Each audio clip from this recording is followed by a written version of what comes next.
তো কেমন আছে সবাই? চলে আসলাম নতুন আবার একটা মিনি ব্লগ নিয়ে। আর বুঝতেই তো পারছো, আজকেও যাচ্ছিলাম হাঁটতে, আর সকাল সকাল যেতে যেতে দেখো কাদের সাথে দেখা।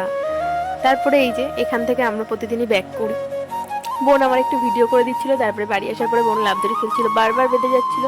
আর আমি ওকে এটাই বলছিলাম, দেখ লাফদড়ি কি করে খেলতে হয়। তাও বললো দিদি তুই আমার সাথে খেল। তা দুজনে মিলে একটু খেলে নিচ্ছিলাম, তারপরে বললাম দাঁড়া আমি একা খেলছি। তোমরা বলো তো যে আমি একবারে কতবার লাফদড়ি খেলতে পেরেছি টোটাল, মানে তোমাদের আন্দাজে দেখি তোমরা কতটা কি ঠিক বলতে পারো। আর আমি লাফদড়ি আগাগোড়াই খেলতে ভালোবাসি, আর আমি যথেষ্ট খেলতে পারি। তারপরে আমি যা দেখলাম, আমি যে পরিমাণ ঘেমেছি, তো ক্যামেরায় অতটা কিছুই বোঝা যাচ্ছে না।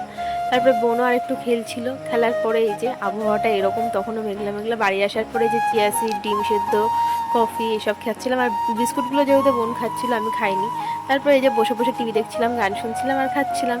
আর আজকের সকালটা আমরা এভাবেই কাটালাম। তো টাটা।